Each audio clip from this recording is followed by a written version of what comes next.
Alemania nunca se unió totalmente, nunca se reunificó realmente, según dice ese video, y quiero ver con ustedes realmente qué pasó entonces.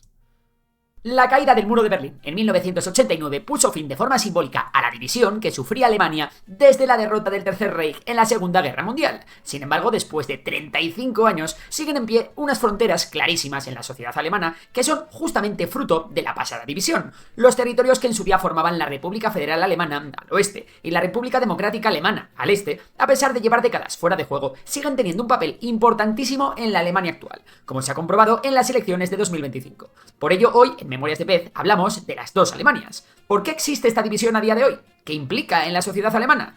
Vamos a responder a estas preguntas. Tras derrotar al régimen nazi en la Segunda Guerra Mundial, las potencias aliadas ocuparon militarmente el territorio alemán. Al este, los territorios de Alemania, además de la mitad de Berlín, pasaron a estar controlados por la Unión Soviética, frente a los Länder del oeste, que quedaron bajo influencia estadounidense, francesa y británica, eso sí de forma separada.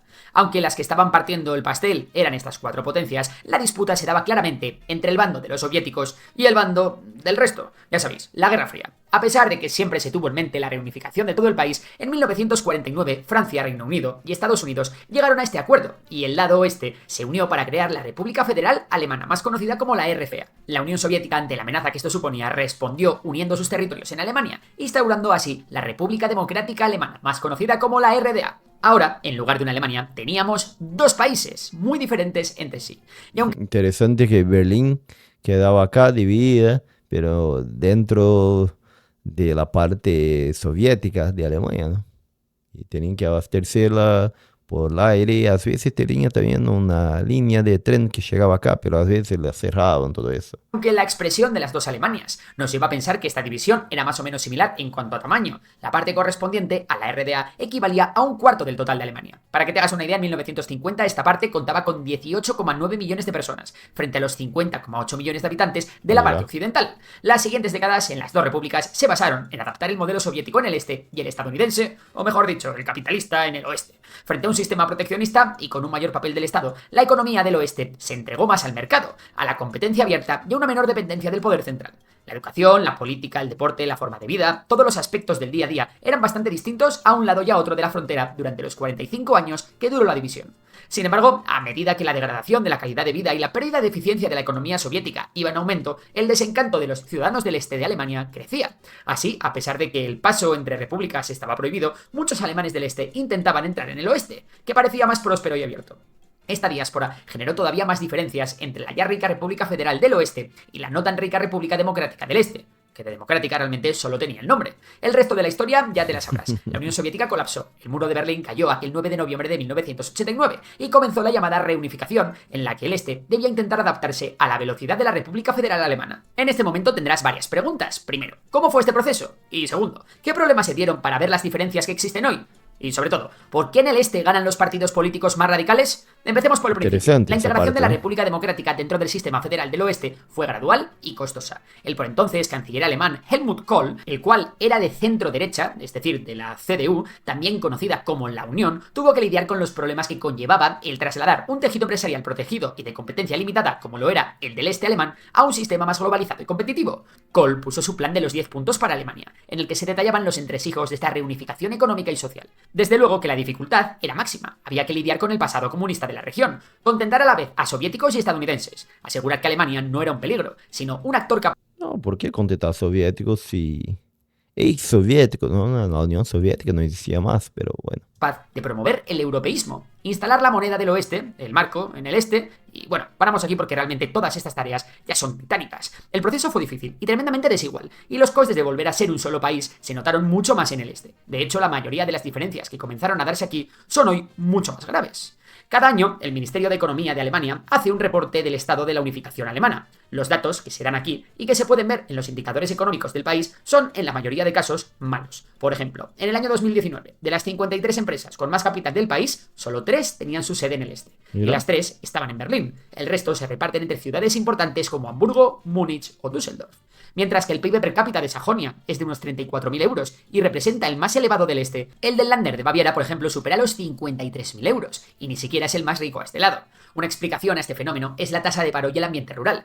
En el este de Alemania hay sistemáticamente más desempleados y la situación es especialmente dramática entre los más jóvenes. Además, los movimientos poblacionales del este hacia el oeste se producen principalmente por parte de jóvenes universitarios, reduciendo aún más las posibilidades de crecimiento de estas regiones. Durante ¿Qué cosa? El este no logró entonces realmente unificarse y desarrollarse, ¿no? años se ha intentado promover que la riqueza fuese más uniforme gracias a medidas como la tasa solidaria. Esta tasa, que aportan trabajadores y empresas, pretendía ayudar a paliar los costes de la reunificación, y se estima que entre 1991 y 2010 se inyectaron más de 200.000 millones de euros en el este. Sin embargo, las economías siguieron creciendo de forma desigual, y en 2021 se puso fin a esta tasa, con el consecuente enfado de la población alemana oriental con los partidos políticos tradicionales. Si algo ha caracterizado a la política alemana desde 1990 es lo distinto que votan a un lado y a otro de la extinta frontera, mientras que en el oeste las opciones más votadas han sido los partidos tradicionales, como la Unión, es decir, el CDU o el SPD socialdemócrata. En el este han encontrado grandes apoyos